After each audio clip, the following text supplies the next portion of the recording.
ETF index mutual funds నేర్చుకుని stock మార్కెట్లో రాణించాలనుకుంటున్నారా? వెంటనే ఈ నెంబర్కి కాల్ చేయండి. నమస్తే, welcome back to Suman TV. Present మనతో పాటు ఉన్నారు అనలిస్ట్ మందర్ కృష్ణారెడ్డి గారు. నమస్తే సార్. నమస్తే అమ్మ. సార్, బంగారం రేట్స్ ఒక రోజుకి చాలా తేడా వచ్చేస్తుంది. అంటే 500 పెరగడము, లేదంటే 20 రూపాయలు తగ్గడము. అంటే పెరిగినా తగ్గినా ఆడవాళ్ళు అనేవాళ్ళు కొనడం అయితే ఆపరు అనుకోండి. మరి 1,30,000 అయితే దాటేసింది బంగారం ధర. మళ్ళీ ఒక్కసారి అంటే మళ్ళీ పెరిగే ఛాన్సెస్ ఉన్నాయంటారా? చాలా మంది నిపుణులు ఏంటంటే 60,000 పడిపోద్ది, 70,000 పడిపోద్ది అని చెప్తున్నారు. ఆ ఛాన్సెస్ ఏమైనా ఉన్నాయంటారా? బంగారు ధర ఫ్లక్చువేషన్ చాలా ఎక్కువ జరుగుతూ ఉంది. ఈ వారం 15 రోజులు మనం 2 రోజులు గమనిస్తే కొద్దిగా పెరగడం, కొద్ది తగ్గడం, పెరగడం, ఇలాగే అక్కడక్కడే దోబూచులాడుతుంది. 120 నుంచి మొదలు పెడితే 130 మధ్యలో ఎక్కువగా ఇది నడుస్తూ ఉంది. మ్యాక్సిమం కొద్దిగా పెరిగి మళ్ళీ తగ్గడమే జరుగుతుంది తప్ప ఫ్లక్చువేషన్స్ ఉంటాయి తప్ప బ్రహ్మాండంగా తగ్గేటువంటి, బ్రహ్మాండంగా పెరిగే అవకాశాలు అయితే సూచనలు కనబడలేదు ప్రజెంట్గా. ఎందుకంటే మార్కెట్ అంతా కూడా ఫ్లక్చువేషన్స్ పెద్దగా లేవు, కొంచెం స్థిరమైన పరిస్థితులు కనబడుతున్నాయి. కాబట్టి ఈ రేట్లలో పెద్దగా తేడాలు రాకపోవచ్చు అనేది ఊహన. అయితే కొంతమంది నిపుణులు చెప్పేది ఏమిటంటే అమెరికన్ లోపల రెపో రేట్లు తగ్గుతున్నాయి కాబట్టి ఆటోమేటిక్గా అక్కడ బంగారం బ్యాంకులో పెట్టుకునేటువంటి డబ్బు చాలామంది పెట్టుకోకుండా బంగారం మీద నిల్వ చేస్తే బంగారం రేటు పెరిగే అవకాశాలు ఉంటాయనేది కొంతమంది ఆలోచన. కానీ ఒకవేళ తగ్గితే మళ్ళీ వెంటనే దాన్ని ఒక 15 రోజులు పెరిగితే మళ్ళీ 15 రోజులు పెంచే అవకాశాలు కూడా ఉంటాయి. 1 మంత్ 2 మంత్స్ లోపల 3 మంత్స్లో డిసిషన్స్ మారిపోతూ ఉంటాయి. కాబట్టి ఏ ఒక్క సంఘటన మీద ఆధారపడి మనం బంగారం 100% పెరుగుతుందో మనం చెప్పలేం. అలాగే తగ్గడానికి కూడా పాసిబిలిటీస్ ఉన్నాయి అనేది మరొక వాదన. ఈ 2 వాదనల మీద నడుస్తున్నాయి. కాబట్టి ఇప్పుడు ప్రజెంట్గా ఎవరైనా గోల్డ్ కొనదలుచుకుంటే మాత్రం కొంతకాలం వెయిట్ చేయడమే చాలా మంచిది.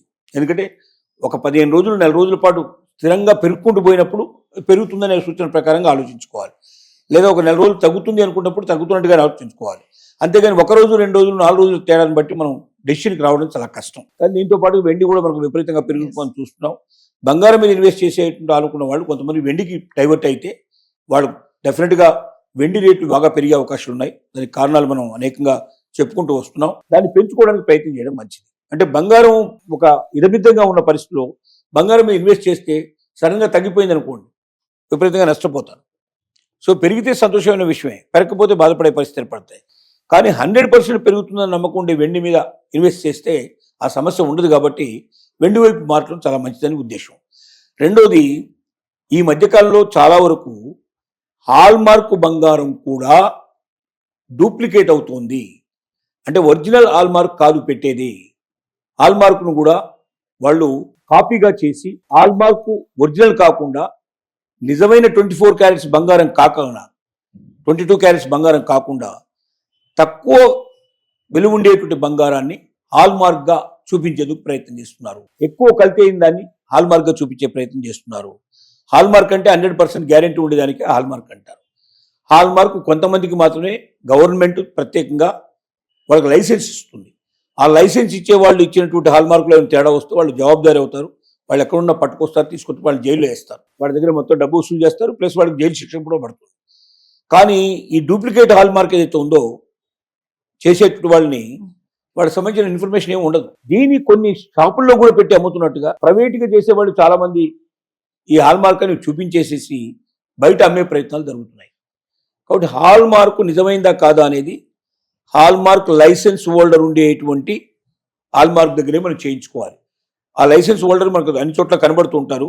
మీరు ఆన్లైన్లో కుట్టినా కూడా హాల్మార్క్ లైసెన్స్ హోల్డర్ ఎవరని చెప్పంటే మీకు ఆటోమేటిక్గా వాళ్ళ అడ్రస్లు తెలుస్తాయి, ఫోన్ నెంబర్లు తెలుస్తాయి, మాట్లాడచ్చు. రెండోది, మీకు ఎక్కడైనా సరే డూప్లికేట్గా హాల్మార్క్ ఎక్కడైనా కనబడితే మీరు వెంటనే చేయాల్సిన పని ఏమిటంటే BIS, bureau of Indian standards అని మీరు కొట్టి హైదరాబాద్ అని కొడితే bureau of Indian standard Hyderabad address వస్తుంది. లేదా ఏ ప్రాంతం కావాలంటే ఆ ప్రాంతం BIS అని మీరు కొట్టేసి బ్యూరో ఆఫ్ ఇండియన్ స్టాండర్డ్స్ అని కొట్టేసి మీరు లోకల్ అడ్రస్ అని కొట్టేస్తే లోకల్ అడ్రస్ వస్తుంది, లోకల్ ఫోన్ నెంబర్ వస్తుంది. వాళ్ళకు మీరు ఇన్ఫర్మేషన్ ఇచ్చారంటే వెంటనే వాళ్ళు వచ్చి వాళ్ళని పట్టుకుంటారు. తర్వాత మీకు సంబంధించినటువంటి మీ కేసు కూడా మీకు వాళ్ళ మీద పెట్టేసి మీ బంగారానికి తగినటువంటి బంగారాన్ని వాళ్ళ దగ్గర నుంచి మీకు ఇప్పిస్తారు. మీకు అవకాశాలు ఉన్నాయి. కాబట్టి కనబడిందల్లా మంచి బంగారమేని BIS కనబడంగానే, దాని మీద హాల్మార్క్ కనబడంగానే నిజమైన బంగారం అనుకుని చాలామంది మోసపోతున్నారు.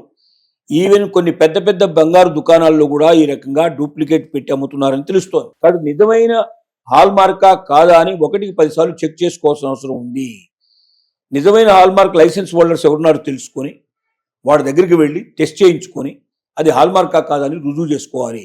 హాల్మార్క్ కాదని తెలిస్తే వెంటనే మీరు బిఐఎస్ వాళ్ళకి ఇన్ఫర్మేషన్ ఇచ్చేసి కేసు ఫైల్ చేసుకుంటే మీ సొమ్ము మీకు భద్రంగా వచ్చేట్టుగా ఏర్పాటు అవుతుంది. అలాగే ఇతరులు కూడా ఈ ప్రాబ్లంలో పడకుండా కాపాడడానికి మీకు అవకాశం ఏర్పడుతుంది. అలాంటి డూప్లికేట్ చేసే వాళ్ళందరినీ పట్టించాల్సిన అవసరం ఉంది. అలాంటి బంగారు షాపులు మూసేయించాల్సిన అవసరం ఉంది. దీనికి మహిళలే చాలా ఎక్కువగా పూనుకోవాలి. ఎందుకంటే నష్టపోయేది మహిళలు ఎక్కువ కాబట్టి ప్రతి మహిళ మేల్కొనాలి.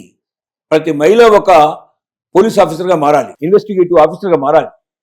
ఎందుకంటే మనకు జరిగే అన్యాయాన్ని మనమే దీనిలోంచి బయటపడే ప్రయత్నం చేయాలి. ఈ మధ్య చాలా వస్తున్నాయి కేసులు, చాలా చోట్ల పట్టుకుంటున్నారు, చాలా మందికి నష్టపోతున్నారు. లక్షల్లో కొన్న బంగారం కూడా, 25 లక్షలు పెట్టి కొన్న బంగారం కూడా అట్లాంటి జరుగుతున్నాయి. కొన్ని బ్యాంకుల్లో కూడా ఈ డూప్లికేట్ హాల్ మార్క్ ఉండే నగలు తీసుకెళ్లి కుదువ పెట్టేసి డబ్బు తీసుకొని పరారైపోయిన కేసు. కాబట్టి బ్యాంకర్స్ కూడా చాలా జాగ్రత్త పడాల్సిన అవసరం ఉంది. హాల్ మార్క్ ఉండగానే గుడ్డిగా నమ్మొద్దు. బంగారం టెస్ట్ చేసుకునే వాళ్ళ దగ్గర ఉంటాయి, సాధనాలు ఉంటాయి వాళ్ళ దగ్గర. అది ఒరిజినల్ బంగారం కాదా అని చెప్పే సాధనాలు ఉంటాయి. ఆ సాధనాల ద్వారా ఒరిజినల్ బంగారం కాదని తెలుసుకున్న తర్వాతనే వాళ్ళు దాన్ని పెట్టుకోవాలి తప్ప డూప్లికేట్ పెట్టుకోవడం వల్ల ఏమవుతుందంటే బ్యాంకులు నష్టపోతాయి. బ్యాంకులు నష్టపోతే ఏమవుతాయంటే బ్యాంకులో కస్టమర్స్ అందరూ నష్టపోతారు. రేపు భవిష్యత్తులో బ్యాంకు దివాలా తీసి బ్యాంక్ బయకెట్టిపోతే 5 లక్షల కన్నా ఎక్కువ ఇన్సూరెన్స్ రాదు, మిగతాదంతా పోగొట్టుకునే అవకాశం ఉంటుంది.